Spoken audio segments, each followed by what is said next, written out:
Good morning. Welcome to NTD. Good morning. Here are our top stories. Former President Trump posts a $175 million bond in his New York civil fraud case, and a judge in Trump's so-called hush money case expands a gag order on him.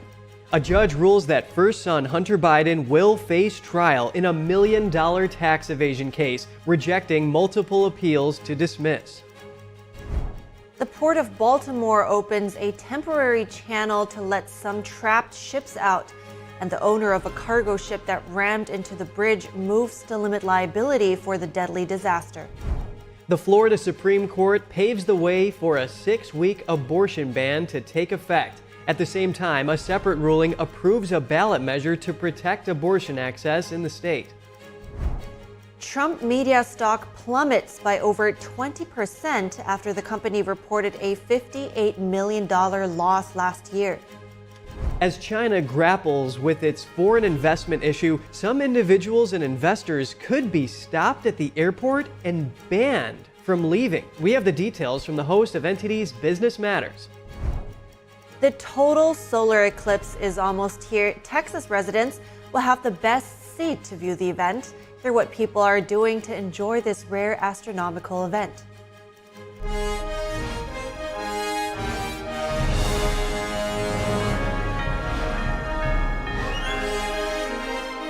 This is NTD Good Morning. Live from our global headquarters, here are Evelyn Lee and Kevin Hogan. Welcome to NTD. Good morning, everyone. Today is Tuesday, April 2nd, and as you can see, spring has arrived in our studio as well this morning. Yes, we got the decor to prove it. And, Long Crime reports that Trump's team is trying to have the judge recuse himself in the criminal case in New York, citing changed circumstances and newly discovered evidence. It's got to be about the judge's daughter. Right, but as for those that remember, Trump tried to do something similar back in June last year, so we remember how that turned out. It failed. Yeah, exactly. And then the ethics panel right before it ruled that you can't question the judge based on what his daughter did.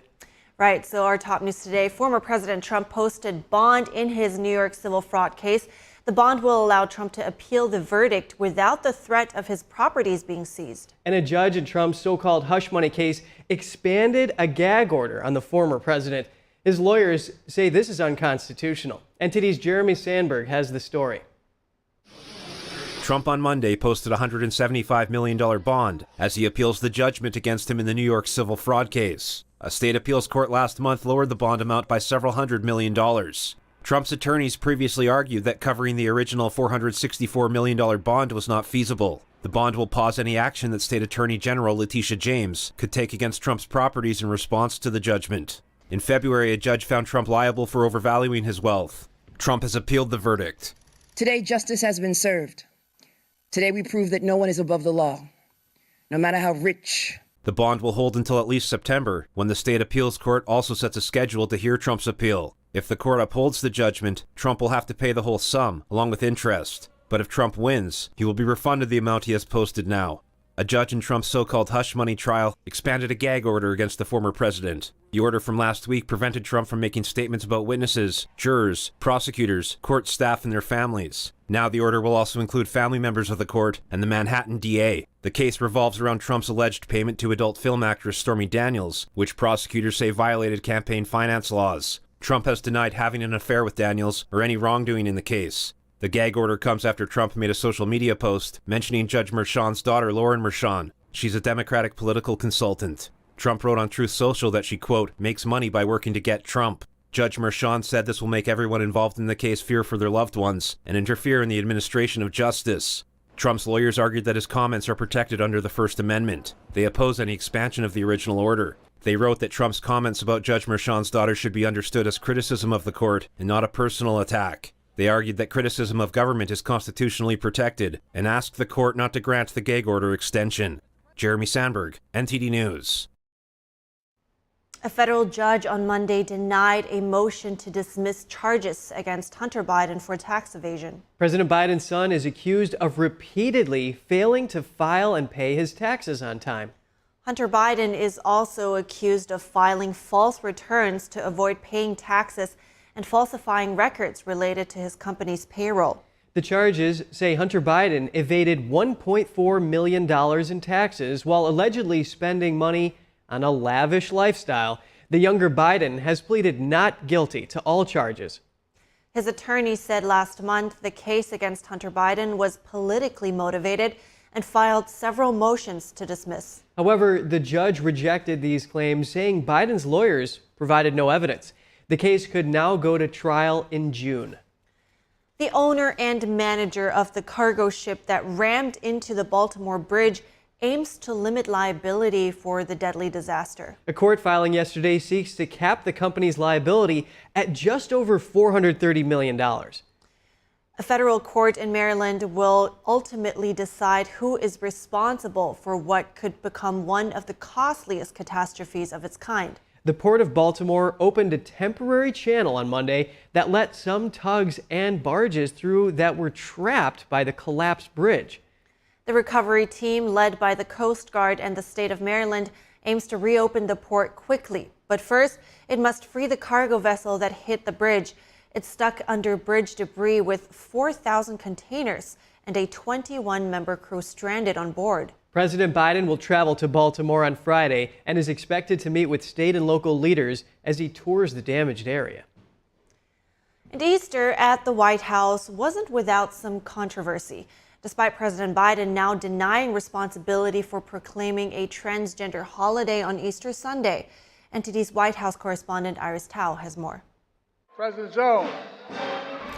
Despite all the celebrations and the Easter egg roll, controversies are growing. And President Biden on Monday said, quote, "I didn't do that," about backlash over his proclamation of a transgender day of visibility on Easter Sunday. That proclamation sparked outrage from Christians and conservatives, including House Speaker Mike Johnson, who says it betrayed the central tenet of Easter. House Speaker Johnson, who Biden called thoroughly uninformed for criticizing him, hit back after Biden's denial, posting on X a picture of the proclamation with Biden's own name, asking, quote, "This you?" The White House, meanwhile, insisting that it's a coincidence that these 2 days fell on the same day. Watch. Easter falls on different Sundays, right? Every year. And this year it happened to coincide with Transgender Visibility Day. Former President Trump, meanwhile, called on Biden to apologize to Catholics and Christians across the country, further criticizing the White House for prohibiting children from submitting religious Easter egg designs. The White House, meanwhile, again pushed back, saying that rule for Easter egg design submissions has been in place for years. And as we now enter April, Trump is focusing on campaigning in key swing states. This week, he will be in the key battleground states of Wisconsin and Michigan, and asked the Biden campaign about what their message is to voters who are not buying President Biden's policies on the border, the economy, and immigration, issues that former President Trump is expected to focus on. Watch. I think the message that is, regardless of the issue, whether it's the economy, whether it's our fundamental rights and freedoms, whether it's our democracy, the choice is very clear. The person who is fighting for you on those issues is Joe Biden. And this week in Michigan, Trump says he will highlight, quote, Biden's border bloodbath. Reporting from the White House, Iris Tao, NTD News. As President Biden and former President Trump gear up for a general election rematch, polling shows independent candidate Robert F. Kennedy Jr. could impact the 2024 race. Kennedy is now the highest polling third-party candidate in over 30 years. NTD's Jeremy Sandberg has more on recent polls. Polling from the Hill and Decision Desk HQ found Kennedy averaging just under 10% using results from over 100 polls. Trump averaged 41.5%, Biden just over 39%. A Harris X Forbes poll last month had Trump with a 3-point lead over Biden at 46 to 43% and 11% unsure. Kennedy had 12% when added to the race, while Trump maintained a 3-point lead. A Real Clear Politics national average poll has Trump 2.5 points over Biden in a 5-way race, with Kennedy at around 10%. Independent candidates Cornel West and Jill Stein came in just under 2%. A Quinnipiac University poll last week had Biden with a 3-point lead in a one-on-one rematch with Trump. Trump came out leading by 1 point when Kennedy and other candidates are in. Biden in a Reuters Ipsos poll last month had a 3-point lead over Trump in a head-to-head matchup, but Trump took a 1-point lead with Kennedy at 16%. Kennedy told CNN Monday he believes Biden is a bigger threat to democracy than Trump for being the first president in history to use federal agencies to censor political speech in his opponent. You know, I can say that because I just won a case in the Federal Court of Appeals and now before the Supreme Court. It shows that he started censoring not just me. 37 hours after he took the oath of office, he was censoring me. The 2024 hopeful has a long way to go to catch up to either major candidate and needs a minimum 15% national polling average to qualify for a presidential debate. Jeremy Sandberg, NTD News. And that filing is $43 million that they're trying to cap the liability for that ship, the cargo ship company crashing into the bridge. Right. A quick correction on the Baltimore story. But here, moving on, there are 7 swing states that will likely determine the outcome of the presidential election in November. How are the state's governors going to play a role? And what about independent voters with Robert F. Kennedy Jr. set to be in the mix? And another X factor in Michigan, Autoworkers. We hear how these will control the electoral tides from journalist and award-winning news anchor Julian Phillips. Well, there's a lot going on in these states here. And of course, if you look at the polls, you got to remember that polls and predictions are made to be broken. The thing that will determine what the outcome of these states are who controls them. So out of the 7 states, 5 of them are controlled by Democratic governors. The other 2 are not. You're talking about Nevada and Georgia. Governors really have a lot of power. They can determine a number of things. Strategy, they can determine the amount of money and messaging and all those kinds of things. They can galvanize voters. And if you recall, in the 2020 election, Biden won all of those states except for North Carolina. The other states, all 5 of those have Democratic governors. That will go a long way in determining how the votes will go. Yes, the gubernatorial office is going to be key in this as well. There are only a handful of independent senators, Kyrsten Sinema of Arizona being one of them. So how will RFK Jr., who's running as an independent, affect the rematch between Trump and Biden in that swing state? I think as time goes on, we still have 8 months to November 4th. As time goes on, I think RFK will be less and less effective. People look at him kind of as an outsider. People are looking at this more out of curiosity. But he is kind of eccentric in a sense to many people. I don't think he will be much of a factor as time rolls on. Okay, now let's turn our attention to Michigan. There's a group of automakers there that are not so happy with Biden's push for EVs in the heartland of the Motor City there. And now this may affect the results. Do you think that the uncommitted vote combined with that is going to be a thorn in his side? Well, it remains to be seen. And just as recently now that, of course, Biden got the endorsement of the United Auto Workers and he got the endorsement of the steel workers there. Now, of course, that remains part and parcel different from the rank and file. The rank and file, they're more independent. But I think, it'll be up to, the leaders of those 2 unions to sway the voters one way or another. And I have a good feeling as the way things are going now that they probably will. So the endorsements, I think, are more key at this point, this far out in the election than what the rank and file are basically saying or what they're rattling, behind the scenes. In Arizona, Biden only won by about just over 10,000 votes. So extremely close there, picking up all 11 electoral votes. Do you think that the growing support for President Trump from the black community is going to help his chances in Georgia? Well, again, growing support for Trump in the black community, I don't see it. You see some pollsters, some contributors basically saying that, you have a couple of rappers, Snoop Dogg, I think 50 Cent, they don't represent the black community. In fact, they're businessmen. They make a lot of money, so they can say what they want. Kanye West, well, that's another story altogether. So I don't see those folks being factors. From what I have seen and talking to people around the country, I don't see a groundswell of support for Trump, and even amongst black men. So I kind of question that as well.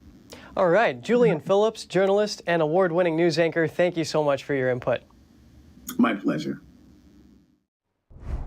Coming up, the Florida Supreme Court paves the way for a 6-week abortion ban to take effect. At the same time, a separate ruling approves a ballot measure to protect abortion access in the state. A suspect was arrested after ramming a vehicle into the gate of an FBI compound in Atlanta. Officials say he tried to follow an authorized vehicle into the compound. The World Central Kitchen says 7 of its 8 workers were killed in an IDF airstrike in Gaza today. Israel says it's doing a thorough investigation of the incident and vows to share its findings transparently.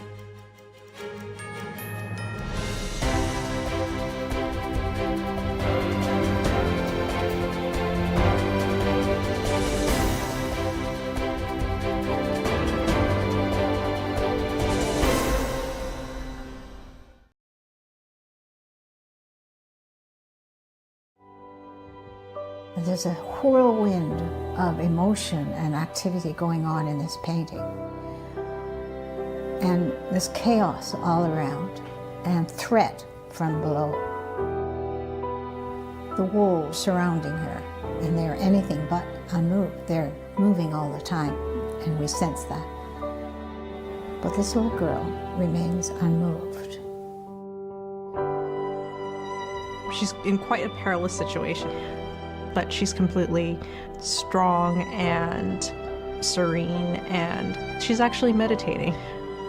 It was very, very well liked because no matter what culture or what sort of walk of life you're from, I think people, they see it and they immediately understand what that energy, what that message is, and they're drawn to it because everybody kind of needs a little bit of that in their own life, of, you know, the steadfast calmness and something to hold on to.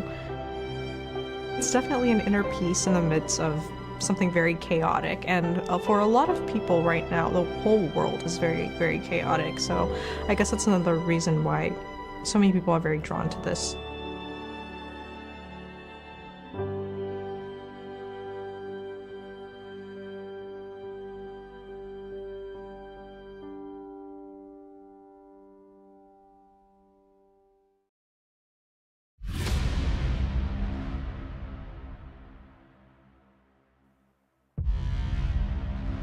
What was the process of actually putting this all together? Many, many hours of finding the right camera angles and watching it. The first trouble started just after 1 o'clock. 45 pages, here it is right here. Donald Trump has been indicted. Somber day for the country. This all happened before President Trump's speech was over. The founder of the Oath Keepers militia group is headed to prison for more than 18 years. His lawyers didn't have this video. The video we're watching right now, his own lawyers did not have. There was a big question of what did the people do who actually did enter the building. This is where we picked it up with the security footage that is new. At this point, the story dramatically changes.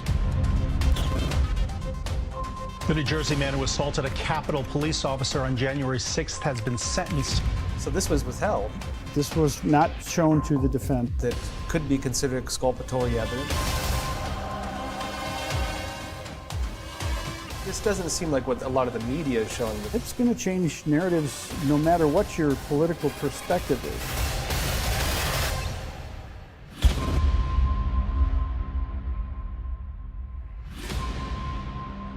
What we're after is the truth.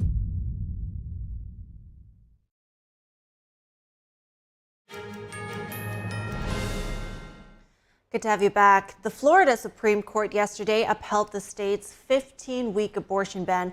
That means a later passed 6-week ban can soon take effect. NTD's Daniel Monahan has more on the ruling. A 6-week ban passed in 2023 was written so that it would not take effect until a month after the 2022 15-week abortion ban was upheld. But in a separate ruling on Monday, the court also approved an initiative that would enshrine abortion access in Florida's state constitution. The initiative will appear on the November ballot, meaning Floridians have an opportunity to undo the abortion ban. The amendment to limit government interference with abortion would make abortions before fetal viability constitutionally protected. There is no universal consensus on the timeline behind fetal viability, but many consider it to be roughly 23 to 24 weeks after the point of conception. It would also apply in cases when necessary to protect the mother's health. Ballot initiatives for constitutional amendments must receive at least 60% of the vote to pass, according to Florida state laws. The group sponsoring the 2024 ballot initiative is Floridians Protecting Freedom. The group opposing the abortion access initiative is Florida Voice for the Unborn. Daniel Monahan, NTD News. A suspect was arrested after crashing into a front gate at the FBI's Atlanta office. FBI special agent in charge told reporters the incident occurred midday yesterday. He said special agents passing by arrested the suspect, who is currently being evaluated at a local hospital. His motive is unknown. The suspect tried to follow an authorized vehicle into the compound.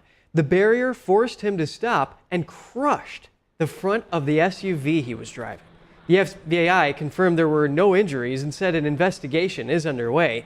An FBI spokesperson said the U.S. Attorney's Office in Atlanta is looking into possible federal charges. And Secretary of State Antony Blinken has arrived in France and will meet with the French Defense Minister and President Macron. They will discuss support for Ukraine, preventing the conflict in Gaza from expanding, and stabilizing Haiti. Blinken will also travel to Belgium to take part in the 6th U.S.-EU Trade and Technology Council meetings. A top Iranian general has reportedly been killed after an airstrike on Iran's consulate in Syria. The Iranian regime blames Israel and warns of a possible response. Syrian and Iranian officials said it was an Israeli airstrike that yesterday demolished Iran's consulate building in Damascus, the capital of Syria. They reported the attack killed 2 Iranian generals and 5 officers, including a top commander of Iran's Revolutionary Guard Corps. That group is a U.S.-designated terrorist organization. Iran's ambassador to Syria was in the main embassy building next to the consulate. He claimed the consulate building was targeted with 6 missiles from Israeli F-35 warplanes. Iran's foreign ministry warned that the regime could respond with, quote, reciprocal measures. Israel refused to comment on the reports. The White House said it was aware of them and is investigating them. The World Central Kitchen charity says 7 team members were killed in an IDF airstrike in central Gaza earlier today.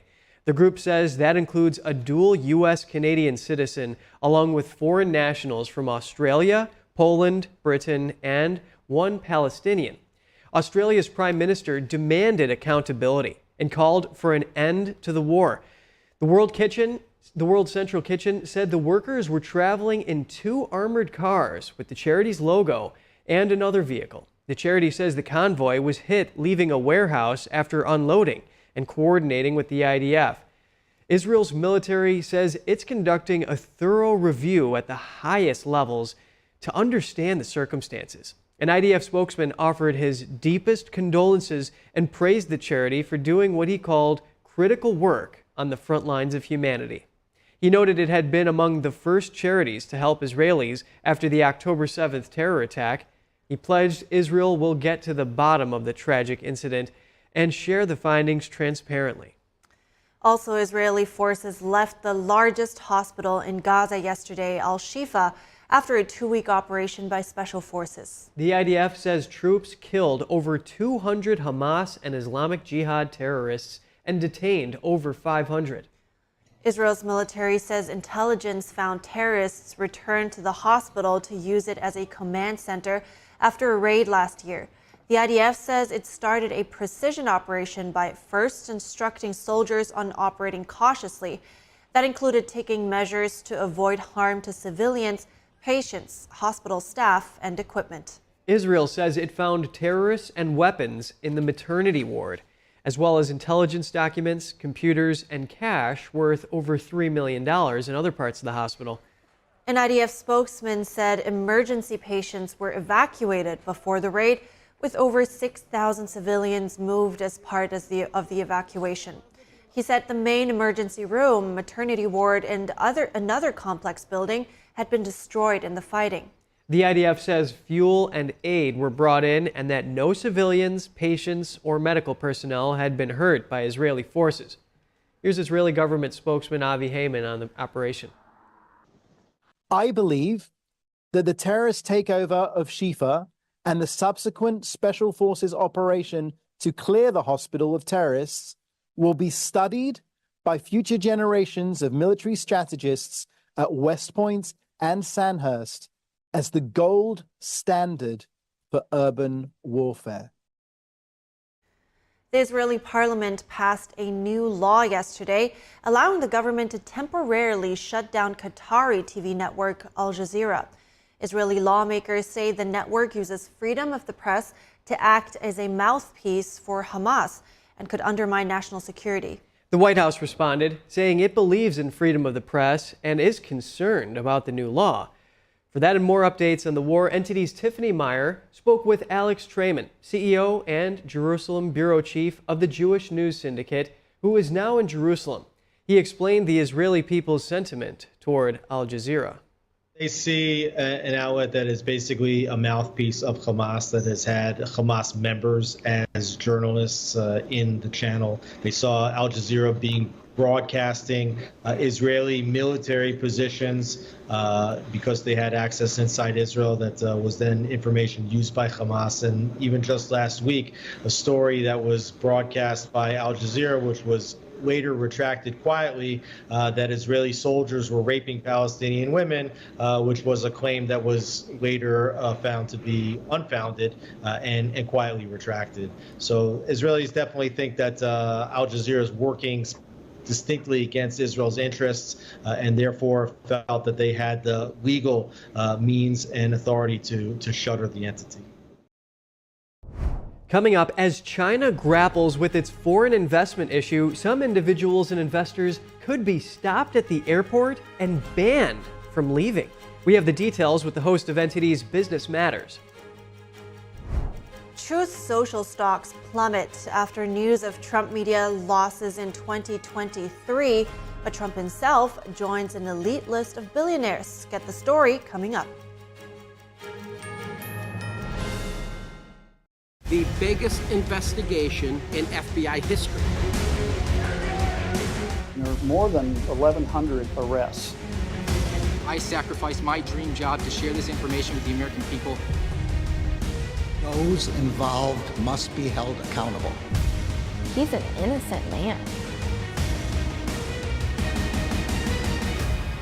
It's going to change narratives no matter what your political perspective is. My dad's name was David. He always talked about getting life insurance, and now it's too late. No one was expecting my husband Dave to suffer from a heart attack. We didn't have life insurance. We thought we had more time. Don't be Dave, and don't wait until it's too late to get the life insurance coverage you need. And if you don't have enough insurance to cover funeral costs, credit card debt, and other expenses, your family is going to get stuck with the bill. Call now to get affordable life insurance. Just call 800-494-1562. If you're over 50, you can't be turned down for this insurance, regardless of your health. Plus, there's no medical exam, no health questions. Your rate will never go up. Your coverage will never go down. And rates start as low as $5 a week. Remember, don't be Dave. Call now. Call now. 800-494-1562. What most people know from Christopher Columbus is that in 1492, Columbus sailed the ocean blue. There's so much more to the story of Columbus that today very few people know the actual story of Columbus. For example, Columbus had more than one voyage to America, which is shocking for most people to discover, but the reality is he had 4 voyages. And today, in modern culture, there's a lot of people very critical of Christopher Columbus. In fact, over the last couple of years, when there was a movement to tear down statues, Christopher Columbus had over 600 statues erected to him around the world, and the vast majority of those statues were torn down, were vandalized, but they're really tearing down these monuments of Columbus without even knowing what Columbus even did. Right, and so let's go through this, because some of the accusations we hear today is, right, Columbus enslaved the Native Americans. You hear a lot of negative things today, so let's just back up.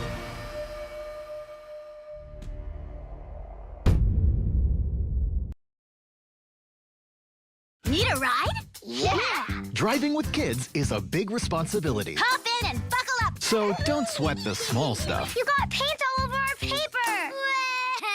Get the big stuff right instead. What does that mean? Like making sure your kids are in the correct car seat and buckled up for safer travel. That deserves a wiggly wiggly wig. To make sure your child is in the right seat for their age and size, visit nhtsa.gov/the right seat.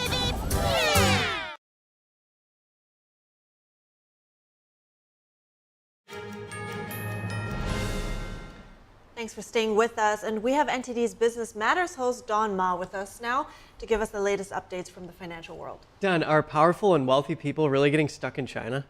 Well, it seems they are. So let's start with that. So China tries to win back foreign investors, and amid this, there's a major risk actually. It seems like it's hiding in plain sight. Not a lot of people talking about it, but as you mentioned, an exit ban. So this is a legal tool to actually trap foreigners in China. A person hit with an exit ban doesn't have to be actually accused of crime even, and likely doesn't even know about it until he or she tries to leave. So an exit ban can be issued on someone involved in a civil case, for example. Often in a business dispute, the Wall Street Journal found at least 37 cases of foreign nationals slapped with exit bans, and that includes an Iranian businessman, for example, and he was stuck for months, and get this, because he owed an employee $7,000, and he was slapped with an exit ban. So investigators have found more than 150 exit ban cases. Anyone under a ban, their name is added to a national database, which is checked at all airports, all train stations, and a legal expert says there really isn't anything that anyone can do about this because exit bans are in fact legal in China. Imagine finding out that way, trying to leave the country, and bam, you're not allowed to. And also imagine what the Chinese Communist Party can actually ask of people in that moment when their personal freedom is at stake. But moving on, we are seeing that U.S. banks are facing some headwinds. Tell us more about that. Yes, they are. So U.S. banks should prepare to grapple with a mountain of property debt in the coming years. Leading U.S. broker Barry Gosin is forecasting that some $2 trillion worth of property debt is going to mature by 2026. And this is important because his advisory company, Newmark, estimates that this year alone, nearly $1 million worth of real estate debt will need to be repaid or refinanced. Think about interest rates here, right? The main trouble spots in the U.S. commercial property market are offices and multifamily apartments. Newmark estimates that $670 billion worth of loans maturing by 2026 are potentially troubled. So this is as real estate investors, worry about such things, and they have been struggling with interest rates, like I mentioned. Yeah, and running alongside that, the Financial Times reports that the total volume of commercial real estate deals was cut in half last year. Next, do you have any updates on the Capital One Discover merger? I'm curious.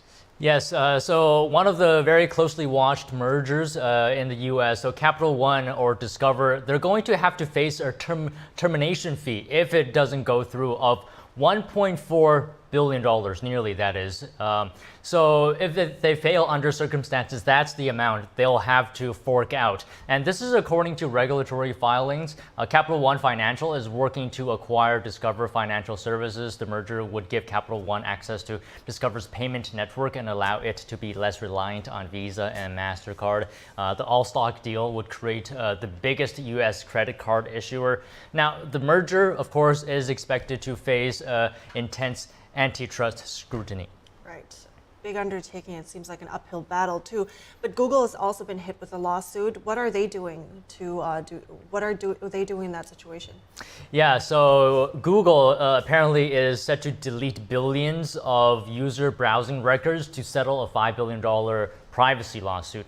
The tech giant is going to also switch off third-party trackers by default and is going to notify users when their data is being collected. Now, in the past, if you remember, Google used third-party cookies to collect user data even when users were on non-Google sites. So the 2020 lawsuit centered on Google's incognito mode, and plaintiffs accused Google of collecting millions of users' data without their knowledge while they were using incognito mode. Google says that the data collected was technical in nature and was never associated with any individual and was never used for any form of personalization. A lot of controversy over the way that big tech handles that data. Let's revisit Trump's social media company and it's going public. Tell us more about that.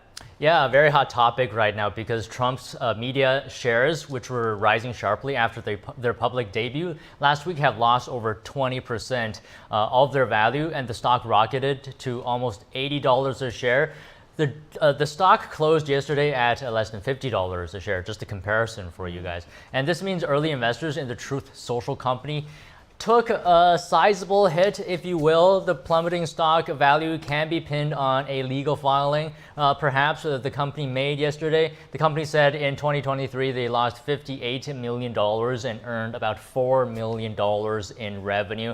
Now, one analyst is saying that Truth Social was overvalued and that reality is dragging down the stock, and Trump's share of Truth Social parent is currently still worth well over $3 billion. Wow, and apparently they're still expanding their user base, right? So apparently they were saying that they're expecting more operational losses and more negative cash flows in the future. So some experts expecting this to be a volatile stock.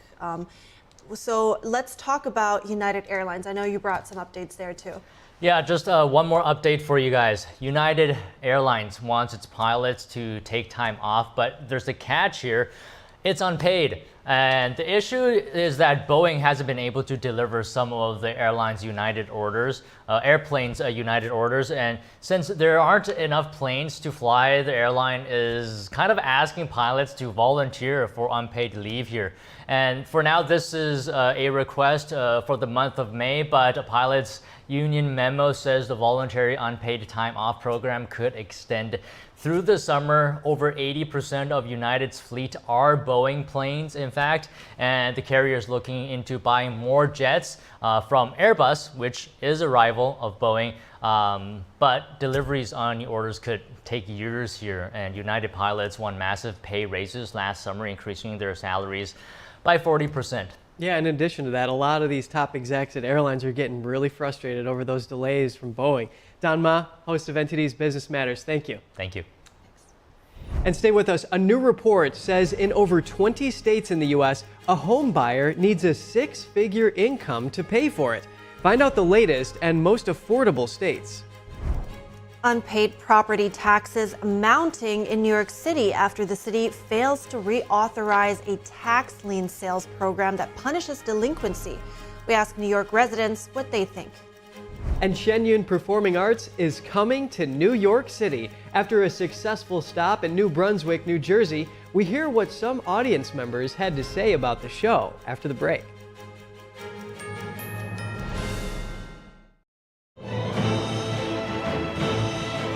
A performance that truly matters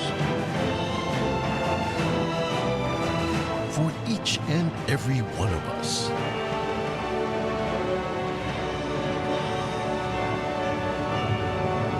This is what you've been waiting for. Coming to Lincoln Center, NJ-PAC, State Theater, Purchase, and Stamford. Starting March 28th. Tickets at shenyun.com.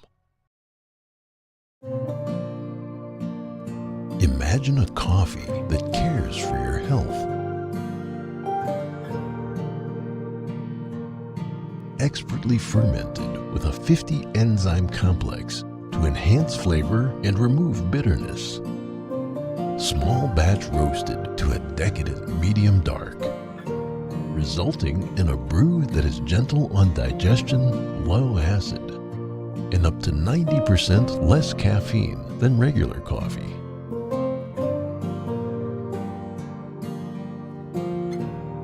Try America's first enzyme fermented coffee today.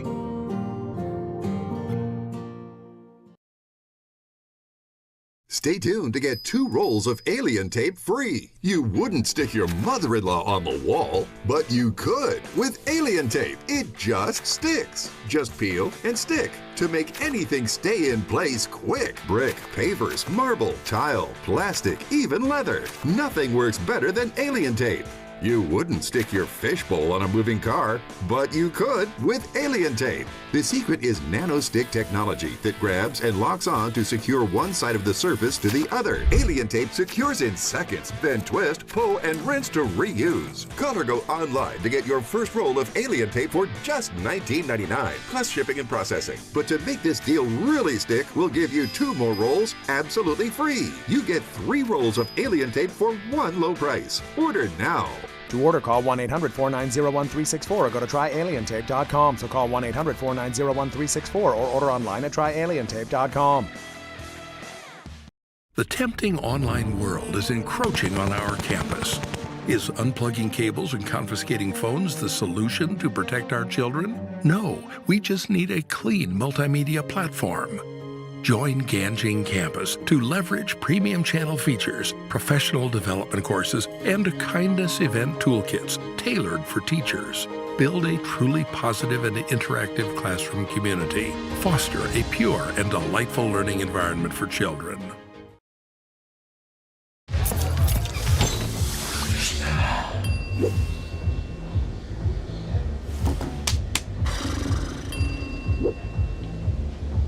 If you need to do something to feel okay to drive, you're not okay to drive.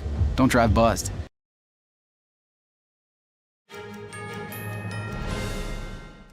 Welcome back. A giant chunk of Highway 1 in California collapsed into the ocean following heavy weekend rains. The disaster stranded up to 1,600 people in the coastal community of Big Sur. The Saturday collapse has forced motorists to creep along one lane on the iconic roadway. Most of the people trapped in Big Sur were allowed to leave when a single lane was reopened Sunday. And in other weather news, more than 8 million people are at risk of being lashed by powerful tornadoes today. Severe thunderstorms are rumbling from the southeast to the Ohio Valley. Damaging winds and hail are possible in some areas. Yesterday, the severe thunderstorms pummeled parts of Texas all the way to Illinois. There were reports of 3 tornadoes in Oklahoma and hailstones larger than baseballs. And Texas health officials and the U.S. Centers for Disease Control and Prevention are monitoring a second case of bird flu. Authorities say the afflicted person worked on a farm in Texas and had direct contact with a dairy cow. Officials say the person tested positive for bird flu last week. They said the patient's only symptom was an eye infection and that they are now getting treatment with a generic version of Tamiflu. Texas health officials say they're working with local and federal partners to investigate the case. They've issued a health alert asking healthcare providers to monitor any additional cases. Officials also said the second case of bird flu should not impact the milk supply or present a threat to the public. And a recent study finds that people need a 6-figure income to afford a typical home in almost half of U.S. states. The new analysis from Bankrate.com says buyers need to earn over $100,000 to comfortably afford a typical median-priced home in 22 states and Washington, D.C. Analysts assessed affordability as whether mortgage payments could be made, assuming a 20% down payment with a 30-year fixed mortgage rate. They didn't factor in closing costs, home maintenance costs, and non-housing item costs, things all home buyers must take into consideration. The places needing the highest household income to afford a typical home are California, Hawaii, D.C., Massachusetts, and Washington State. Places requiring the lowest levels of income are Mississippi, Ohio, Arkansas, Indiana, and Kentucky. And overdue property taxes in New York City, they could reach a record $880 million by June, a 30% increase from 3 years ago. That's because the city failed to reauthorize its tax lien sale program in March 2022 at the urging of New York Attorney General Letitia James. The program enabled the city to collect the bills by bundling tax liens for sale to investors. NTD's Chris Spears hit the streets of New York to get residents' reaction to the unpaid tab. Property taxes make up almost half of New York City's tax revenue. Now that revenue source is taking a hit. This as office vacancy hit a record 22.5% in November. I'm in favor of everyone paying their property taxes and the city doing what it needs to collect them. There are probably more ways to do it than that program. More funding, more enforcement, more oversight, more manpower to go collect. My immediate thought is I think we're going to be a big shift right now with the change of commercial real estate, which they're having trouble filling with the offices being less of a premium. And you're going to get another big city exodus. So, I would say, as someone that lives and works in New York, there's a lot of projects that need to be done in the city. So I feel like those taxes would help in relationship to that. The New York City Department of Finance says it's working to reauthorize the lien sale program. They want a, quote, more equitable form of property tax enforcement, unquote. So far, the biggest outstanding property tax bill is $52.2 million owed on a 16-unit apartment in Brooklyn. Anybody, whether it be a regular person or a business, if they don't pay their taxes, it's not just them that are hurting, it's the others that are hurting too. So I feel, I know we came out of COVID and all that, but it's about time we all paid our taxes. I'm all for letting families get as many breaks on their taxes in the city as possible because they're living here, they're spending money here, and our city economy is an ecosystem, and you have to treat it as such. Well, there's a lot of things going wrong in this city right now, so I would say that a lot of city councils and things need to seriously sit down and go over a lot of their new rules. It's not just unpaid property taxes. You've got companies fleeing this city like it's no tomorrow. New York City's Finance Commissioner Preston Nyblack said it's not just the absolute dollar amount that I think should worry us all. It's people thinking there are no consequences for not paying your property taxes. Chris Beers, NTD News. We got some more news out of the Big Apple for you. Right, truly a treat for people in and around New York. Shen Yun Performing Arts successfully closed the curtains on 5 performances at the State Theater, New Jersey in New Brunswick. The Chinese classical dance company is now heading to New York City at Lincoln Center. Shen Yun also received a proclamation for their efforts from the mayor of New Brunswick, and an audience member called the performance timeless and something that the world needs right now. Let's take a look. It is my distinct honor to proclaim with this proclamation March 28th, 29th, 30th, and 31st of 2024 Shen Yun Performance Days in the city of New Brunswick. Shen Yun Performing Arts took theatergoers in New Brunswick, New Jersey on a journey through ancient China from March 28th through the 31st. Among audience members were Bert Barron from the Office of Public Information for the city of New Brunswick. He awarded Shen Yun with a proclamation from Mayor Jim Cahill. Visually and audibly stunning in every way possible, but at its heart, it's a message of compassion and understanding that is timeless, that will never go out of style. It's something that the world could all use right about now. I think it's gorgeous. It's so seamless.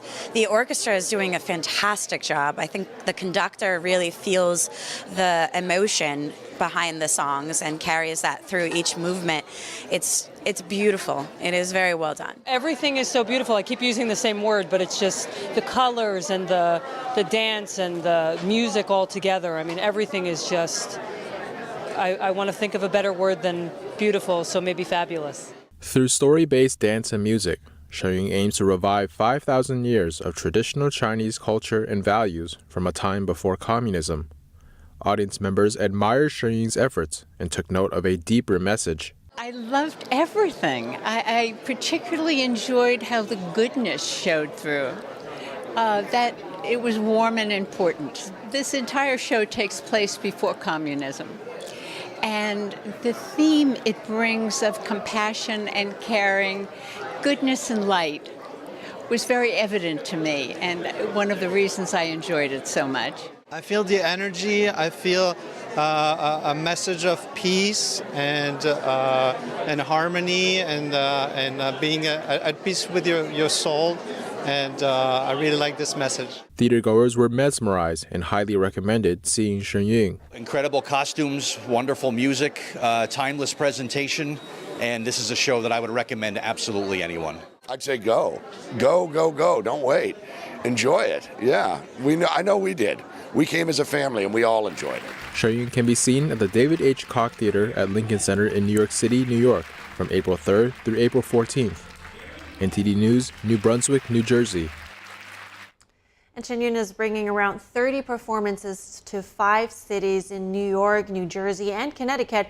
They will begin their 2-week, 14 performances at Lincoln Center tomorrow night. Hope I can catch that one this time. Yeah, at the Koch Theater. And, you know, the Vision Times, they report it as being a way to understand China before the ravages of communism. Right, definitely 2 very different cultures and worlds for that matter. Yes, we're going to break here. The upcoming solar eclipse is providing students nationwide with a chance to learn about eclipses and experience one too. See how one Cleveland school is getting students involved in the excitement when we come back.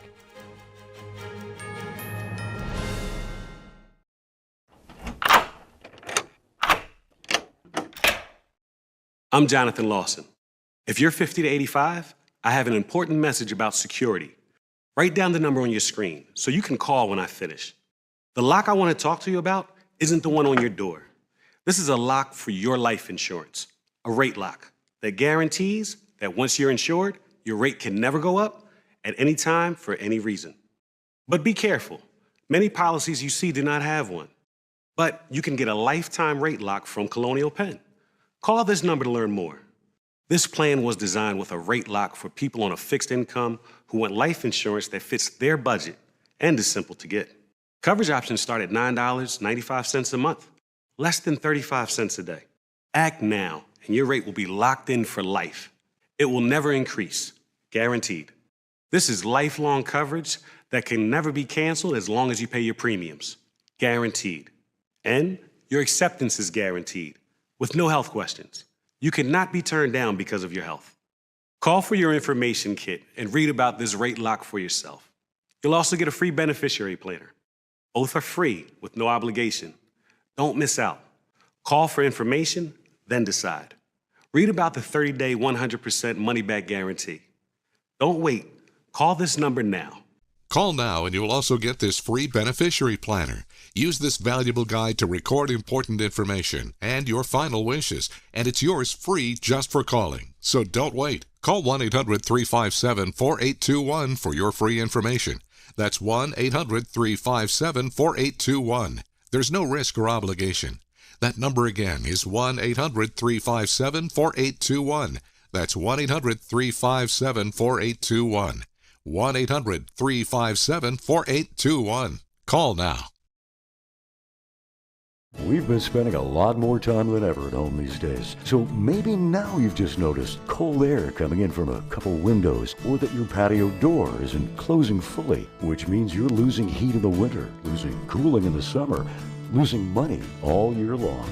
And that means now is the time for new windows and patio doors from Renewal by Andersen. Most installations are usually done in just one day. Renewal by Andersen windows and doors can help lower your heating bills and air conditioning bills with their most energy efficient glass available. Only their windows are made with Fibrex material, proven to be 2 times stronger than vinyl, and they're backed by a 20-year warranty. And right now, when you buy one window or patio door, get one at 40% off. Plus, there's no money down, no payments for 12 months, and no interest for 12 months. Plus, an additional $200 off your entire purchase. 1-800-968-1443.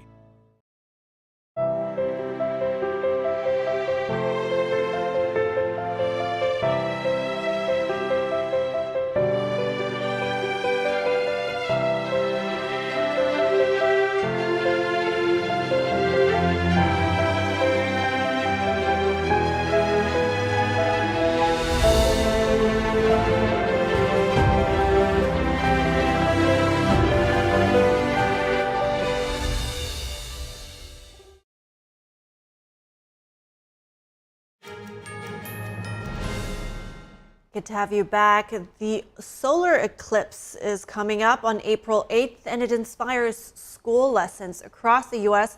in science, literacy, and culture. Some schools in or near the path of totality are organizing group viewings for students to experience the awe of daytime darkness and learn more about the astronomy behind it. Learning about phases of the moon and eclipses is built into every state's science standards, but teachable moments in education are often hard to come by. The upcoming total solar eclipse has provided an abundance of such moments across the country. 7th grade students at Cleveland's Riverside School are teaching their 2nd grade peers about April's eclipse. Dioramas with model Earths and moons and flashlight suns occupy desks and shelves around the classroom. I was teaching them about the solar eclipse and how the moon, Earth, and the sun line up together, creating a shadow on the Earth. Oh, beat your gums! At Riverside, teacher Nancy Morris came up with a mix of crafts, games, and models to educate and engage her students ahead of time. I was really honestly so pleased with them because I saw a lot of kids who normally don't say too much really connecting and able to explain it at a term for the younger ones. And when you're able to, once you teach it is when you know it. These 2nd graders understand the concepts related to the total solar eclipse. It's like when the moon goes around the Earth, so it becomes dark, I think, yeah. It's gonna, in the afternoon, it's gonna be really dark. The eclipse will start in the Pacific, cross into Mexico, through Texas on a northeasterly path through 15 states. Then it heads over to Canada and the Atlantic. Totality will last up to 4 minutes, 28 seconds, enough time for the wonder of it all to soak in, weather permitting. Full solar eclipses happen every few years, but often in remote locations like the Arctic, Antarctica, or the southern tip of South America. This eclipse will pass over major cities like Dallas, Indianapolis, Cleveland, Buffalo, New York, and many others. Scientists say this should be the biggest eclipse crowd for totality ever in North America. Well, it's possible 7th graders may do this. I wouldn't put it past them. You know, scientists have actually discovered a new element from looking at solar eclipses. So maybe those young peoples can make some groundbreaking discoveries there too. Maybe, who knows?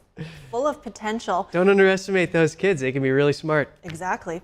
The upcoming total solar eclipse promises to be a scientist's dream, maybe for that very reason. One professor plans on performing a famous experiment first done in 1919, which proved Einstein's theory of relativity. The Eddington experiment relates to the bending of light. The upcoming eclipse will allow him to collect even more useful data than the original experiment. But the average eclipse viewer is there for the rare beauty of a total solar eclipse. This year, the best place to experience the show will be in Texas. Longhorn State residents are excited because they will have the longest totality event at 4 minutes and 26 seconds. Here's the story. Kaufman County, Texas is one of the best places to see the totality. That's when the moon completely blocks the sun. The area will be in totality for over 4 minutes. Large crowds are expected. Oh, they're predicting 100,000 people that come into our county on that day, and just that people should stock up and get food because they expect all the stores to get hit hard. This grocer is preparing for the crowds. We prepare our stuff like soft drinks and like all kind of preparation for the basic needs for the people. We welcome our guests here actually. Savannah Williams has never seen a total solar eclipse. She considers the event a spiritual experience. So I'm spiritual. So I heard some things that I should be outside to soak in some of the energy of the solar eclipse. Lauren Rounds will also be watching a solar eclipse for the first time.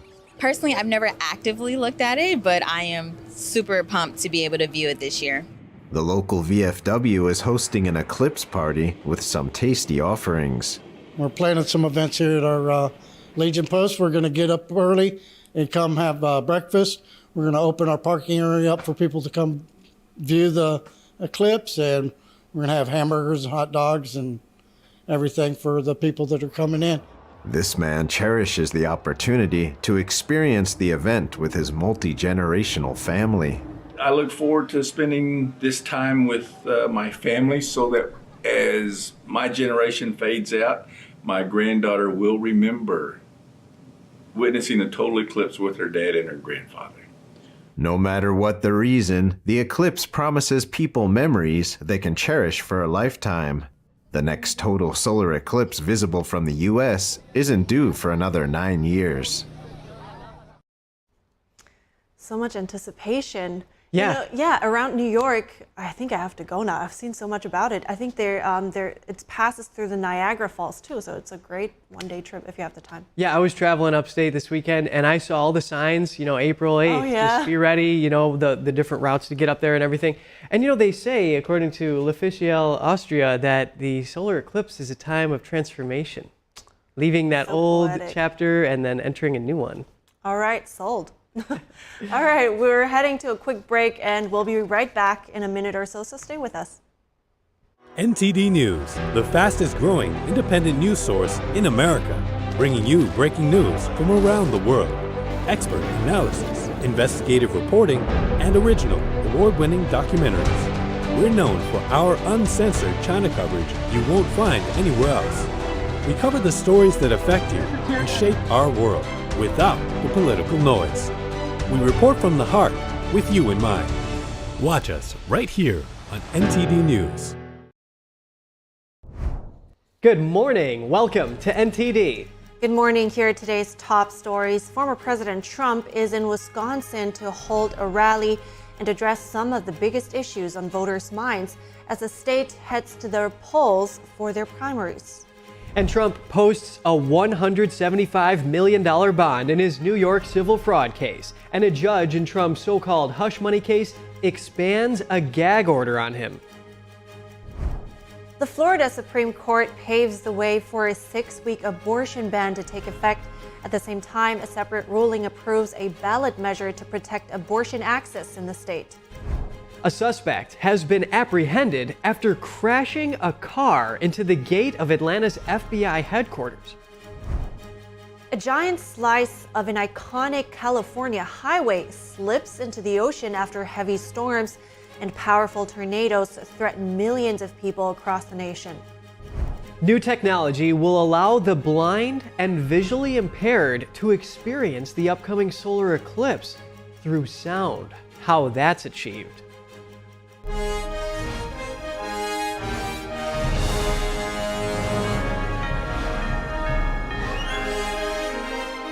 This is NTD Good Morning.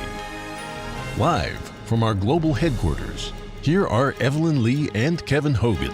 Welcome to NTD.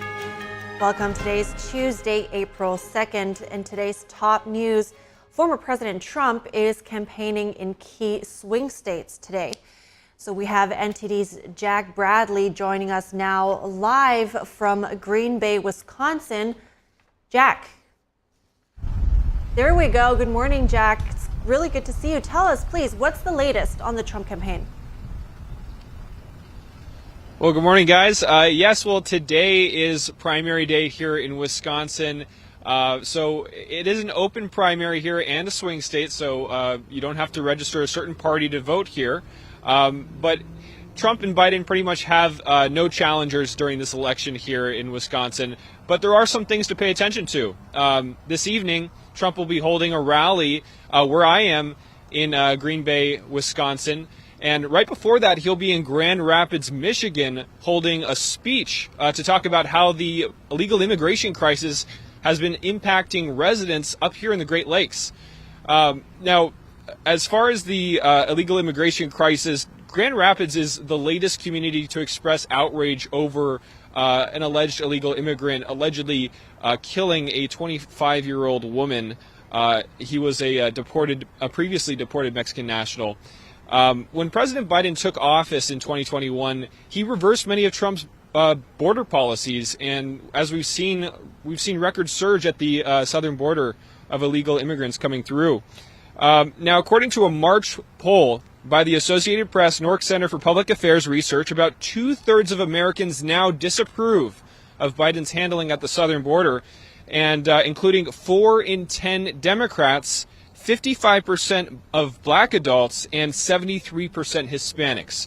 Now, Mexico's president said he would help aid the U.S. At the southern border so long as the U.S. met certain conditions. Now, these conditions include lifting sanctions on Cuba and Venezuela, aiding Latin American and Caribbean countries with $20 billion in aid every year, and granting legal status to some Mexican immigrants in the U.S. Now, Trump has come out and said that these demands show, frankly, disrespect for the U.S. And on the other end of this, President Biden has said that Congress needs to take action, and it's their fault that we're seeing this record surge of illegal immigration. And just yesterday, the Biden campaign has targeted Trump at a press conference, wanting to remind voters of the January 6th Capitol breach. Now, Biden won Wisconsin in 2020, but before that, Trump won it by just a slightly larger margin. Biden won by 6 percentage points. Trump won by around 7. And now the results of the Wisconsin primary are expected to come out around 8 p.m. tonight, Central Time. Guys, back to you. Thank you so much, Jack Bradley. Extensive update. Keep us up to date. And former President Trump posted a bond in his New York civil fraud case. The bond will allow Trump to appeal the verdict without the threat of his properties being seized. And a judge in Trump's so-called hush money case expanded a gag order on the former president. His lawyers say this is unconstitutional. NTD's Jeremy Sandberg has the story. Trump on Monday posted a $175 million bond as he appeals the judgment against him in the New York civil fraud case. A state appeals court last month lowered the bond amount by several $100 million. Trump's attorneys previously argued that covering the original $464 million bond was not feasible. The bond will pause any action that State Attorney General Letitia James could take against Trump's properties in response to the judgment. In February, a judge found Trump liable for overvaluing his wealth. Trump has appealed the verdict. Today, justice has been served. Today, we prove that no one is above the law, no matter how rich. The bond will hold until at least September, when the state appeals court also sets a schedule to hear Trump's appeal. If the court upholds the judgment, Trump will have to pay the whole sum, along with interest. But if Trump wins, he will be refunded the amount he has posted now. A judge in Trump's so-called hush money trial expanded a gag order against the former president. The order from last week prevented Trump from making statements about witnesses, jurors, prosecutors, court staff, and their families. Now the order will also include family members of the court and the Manhattan DA. The case revolves around Trump's alleged payment to adult film actress Stormy Daniels, which prosecutors say violated campaign finance laws. Trump has denied having an affair with Daniels or any wrongdoing in the case. The gag order comes after Trump made a social media post mentioning Judge Merchan's daughter, Lauren Merchan. She's a Democratic political consultant. Trump wrote on Truth Social that she, quote, makes money by working to get Trump. Judge Merchan said this will make everyone involved in the case fear for their loved ones and interfere in the administration of justice. Trump's lawyers argued that his comments are protected under the First Amendment. They oppose any expansion of the original order. They wrote that Trump's comments about Judge Merchan's daughter should be understood as criticism of the court and not a personal attack. They argued that criticism of government is constitutionally protected and asked the court not to grant the gag order extension. Jeremy Sandberg, NTD News. Trump Media and Technology Group disclosed it lost more than $58 million last year. Yesterday's filing also shows the company only generated $4.1 million in revenue in the same time frame. The Truth Social owner had a profit of more than $50 million and generated over $1 million in revenue the previous year. Trump Media's accountants warned in the filing that they may not be able to stay in business. Shares of the company, which went public last week, tumbled more than 15% Monday morning following the new filings. And a federal judge on Monday denied a motion to dismiss charges against Hunter Biden for tax evasion. President Biden's son is accused of repeatedly failing to file and pay his taxes on time. Hunter Biden is also accused of filing false returns to avoid paying taxes and falsifying records related to his company's payroll. The charges say Hunter Biden evaded $1.4 million in taxes while allegedly spending money on a lavish lifestyle. The younger Biden has pleaded not guilty to all charges. His attorneys said last month the case against Hunter Biden was politically motivated and filed several motions to dismiss. However, the judge rejected these claims, saying Biden's lawyers provided no evidence. The case could now go to trial in June. As President Biden and former President Trump gear up for a general election rematch, polling shows independent candidate Robert F. Kennedy Jr. could impact the 2024 race. Kennedy is now the highest polling third-party candidate in over 30 years. NTD's Jeremy Sandberg has more on recent polls. Polling from the Hill and Decision Desk HQ found Kennedy averaging just under 10% using results from over 100 polls. Trump averaged 41.5%, Biden just over 39%. A Harris X Forbes poll last month had Trump with a 3-point lead over Biden at 46 to 43% and 11% unsure. Kennedy had 12% when added to the race, while Trump maintained a 3-point lead. A Real Clear Politics national average poll has Trump 2.5 points over Biden in a 5-way race, with Kennedy at around 10%. Independent candidates Cornel West and Jill Stein came in just under 2%. A Quinnipiac University poll last week had Biden with a 3-point lead in a one-on-one rematch with Trump. Trump came out leading by 1 point when Kennedy and other candidates are in. Biden in a Reuters Ipsos poll last month had a 3-point lead over Trump in a head-to-head matchup, but Trump took a 1-point lead with Kennedy at 16%. Kennedy told CNN Monday he believes Biden is a bigger threat to democracy than Trump for being the first president in history to use federal agencies to censor political speech in his opponent. You know, I can say that because I just won a case in the Federal Court of Appeals and now before the Supreme Court. It shows that he started censoring not just me. 37 hours after he took the oath of office, he was censoring me. The 2024 hopeful has a long way to go to catch up to either major candidate and needs a minimum 15% national polling average to qualify for a presidential debate. Jeremy Sandberg, NTD News. The Florida Supreme Court yesterday upheld the state's 15-week abortion ban. That means a later passed 6-week ban can soon take effect. NTD's Daniel Monahan has more on the ruling. A 6-week ban passed in 2023 was written so that it would not take effect until a month after the 2022 15-week abortion ban was upheld. But in a separate ruling on Monday, the court also approved an initiative that would enshrine abortion access in Florida's state constitution. The initiative will appear on the November ballot, meaning Floridians have an opportunity to undo the abortion ban. The amendment to limit government interference with abortion would make abortions before fetal viability constitutionally protected. There is no universal consensus on the timeline behind fetal viability, but many consider it to be roughly 23 to 24 weeks after the point of conception. It would also apply in cases when necessary to protect the mother's health. Ballot initiatives for constitutional amendments must receive at least 60% of the vote to pass, according to Florida state laws. The group sponsoring the 2024 ballot initiative is Floridians Protecting Freedom. The group opposing the abortion access initiative is Florida Voice for the Unborn. Daniel Monahan, NTD News. A suspect was arrested after crashing into a front gate at the FBI's Atlanta office. FBI special agent in charge told reporters the incident occurred midday yesterday. He said special agents passing by arrested the suspect, who is currently being evaluated at a local hospital. His motive is unknown. The suspect tried to follow an authorized vehicle into the compound. The barrier forced him to stop and crushed the front of the SUV he was driving. The FBI confirmed there were no injuries and said an investigation is underway. An FBI spokesperson said the U.S. Attorney's Office in Atlanta is looking into possible federal charges. And the World Central Kitchen charity says 7 team members were killed in an IDF airstrike in central Gaza earlier today. The group says that includes a dual U.S.-Canadian citizen, along with foreign nationals from Australia, Poland, Britain, and 1 Palestinian. Australia's Prime Minister demanded accountability and called for an end to the war. The World Central Kitchen said the workers were traveling in 2 armored cars with the charity's logo and another vehicle. The charity says the convoy was hit leaving a warehouse after unloading and coordinating with the IDF. Israel's military says it's conducting a thorough review at the highest levels to understand the circumstances.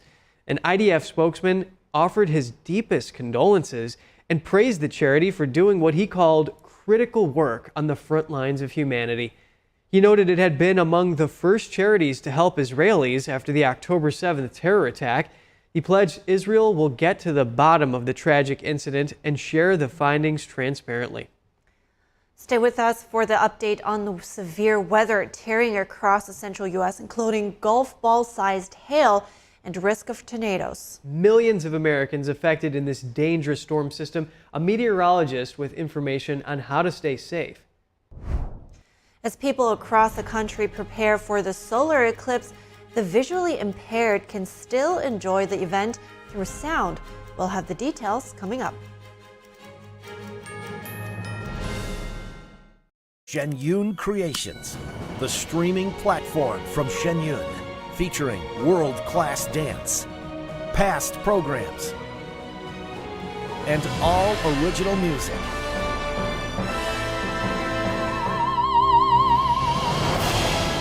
Masterclasses, behind the scenes, comedy, and more. Explore shenyuncreations.com. The shining gem of New England. This delightful seaside city of Newport is one of the most beautiful places in the state.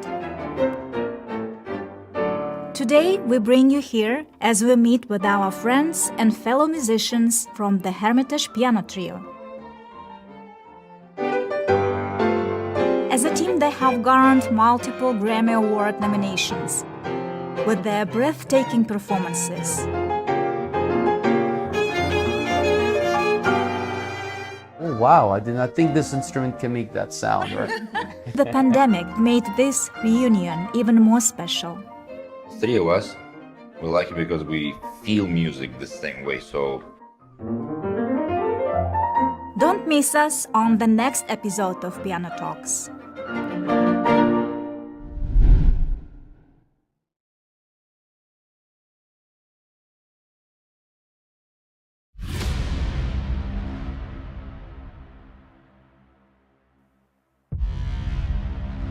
What was the process of actually putting this all together? Many, many hours of finding the right camera angles and watching it. The first trouble started just after 1 o'clock. 45 pages, here it is right here. Donald Trump has been indicted. Somber day for the country. This all happened before President Trump's speech was over. The founder of the Oath Keepers militia group is headed to prison for more than 18 years.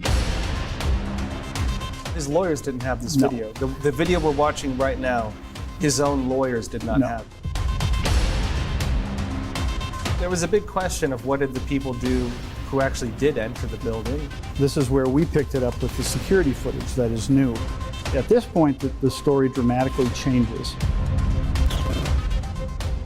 The New Jersey man who assaulted a Capitol police officer on January 6th has been sentenced.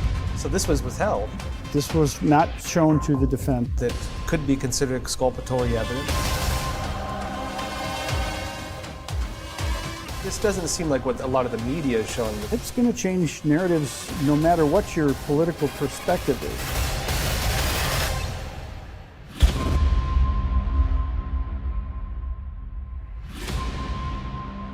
What we're after is the truth.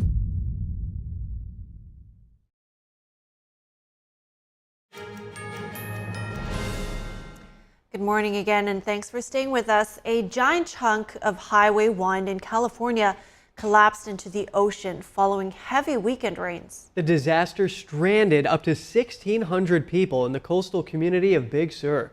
The Saturday collapse has forced motorists to creep along one lane on the iconic roadway. Most of the people trapped in Big Sur were allowed to leave when a single lane was reopened Sunday. And in other weather news, more than 8 million people are at risk of being lashed by powerful tornadoes today. Severe thunderstorms are rumbling from the southeast to the Ohio Valley. Damaging winds and hail are possible in some areas. Yesterday, the severe thunderstorms pummeled parts of Texas all the way to Illinois. There were reports of 3 tornadoes in Oklahoma and hailstones larger than baseballs. And here for a very important update on the treacherous weather blazing across the U.S. is Randall Bass. He's a certified consulting meteorologist at Bass Weather Services, LLC. Randall, great to have you with us. How should Americans across the heartland prepare for and respond to the major weather blitz underway that's rated 4 out of 5 for severity and carries the risk and reality of damaging hail? Good morning, and yes, an excellent question. First of all, this same system is the one that you just showed that impacted California this weekend. It's now moved across the country, and the threat is not just hail, but as you mentioned, strong winds and even damaging tornadoes, especially this afternoon and tonight. So the best thing people can do to be prepared is, first of all, have an action plan. If severe weather is reported in your area, know what you're going to do. Whether you're in your house, know where to go to seek shelter inside. If you're outside, know where to go to get inside as soon as possible. And if you're in your car, just pay attention to the weather. Stay inside. Don't get out of your car if at all possible. Yeah, action but just plan, have that's that important. action plan. That's the main thing. And listen to your TV stations, radio.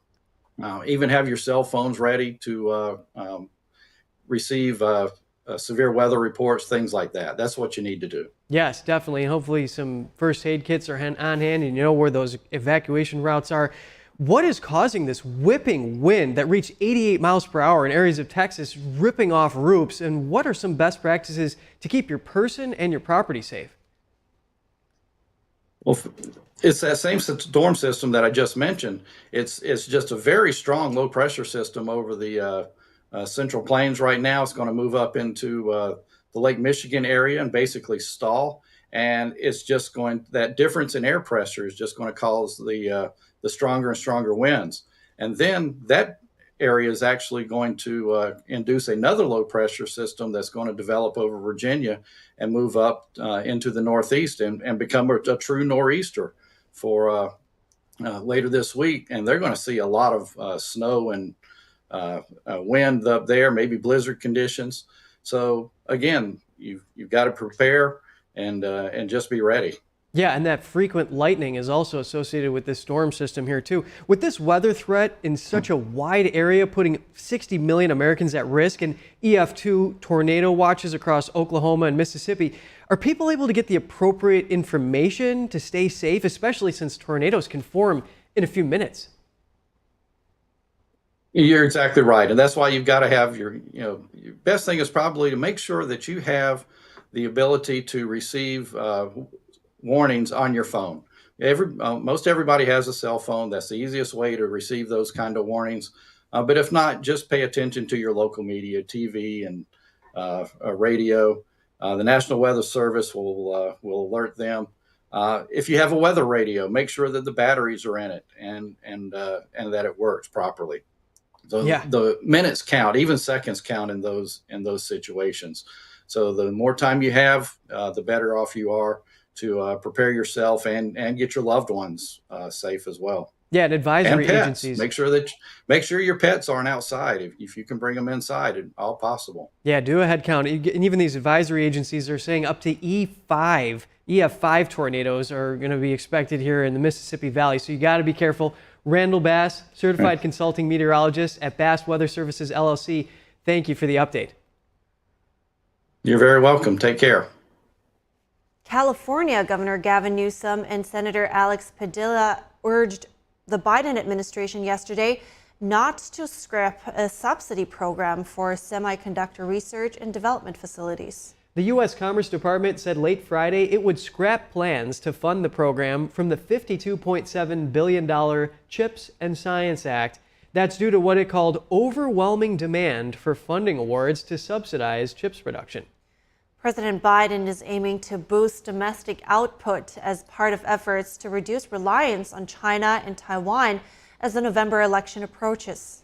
Newsom and Padilla called on the agency to undo its decision, arguing robust support for commercial R&D is necessary to outpace foreign competitors. Last month, Biden awarded Intel nearly $20 billion in grants and loans for chips projects. Newsom and Padilla said California has invested billions of dollars in R&D to support the growth of semiconductor companies. And in other news, viewers around the world are getting ready to get a look at the total solar eclipse next week. But for the blind and visually impaired, new technology will allow them to hear the celestial event. NTD's Andrew Thomas has more on the device. On April 8th, a total solar eclipse will cross North America. The blind and visually impaired might not be able to see the natural phenomenon, but they will be able to appreciate it. We developed a device called the Light Sound that essentially takes light and converts it to sound as a tool for the blind and visually impaired. A prototype was first used during the 2017 total solar eclipse in North America. Back then, people like Min Ha felt excluded from the event. In 2017, I just distinctly remember feeling really left out. I actually have this memory of feeling a little bit resentful that I couldn't be a part of this eclipse in some way. When the sun is bright, light sound plays high flute notes. As the moon begins to cover the sun, the sound shifts to a mid-range clarinet. A low clicking sound indicates the viewer is in the path of totality, when the moon completely obstructs the sun.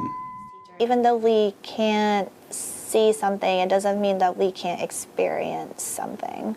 We have a lot of different senses and different ways of enjoying different experiences. This year, Light Sound hopes to distribute at least 750 devices to Eclipse events in Mexico, the US, and Canada. Andrew Thomas, NTD News. Everyone can be part of the fun. Wow, the technology is really amazing. That's awesome, yeah, because it's going to be all that some people will be talking about for a couple of days, right? So it's awesome that they can be part of that. Yeah, and maybe even people watching could actually just listen in too, so that they don't get left out. Yeah, absolutely. Right. All right, we have to wrap up our show right here, but be sure to stay tuned for NTD's News Today broadcast at 11 a.m. Eastern Time. That's coming up. And for round-the-clock original news coverage, visit us at ntd.com or download our NTD app. Thanks for watching. I'm Evelyn Lee. And I'm Kevin Hogan.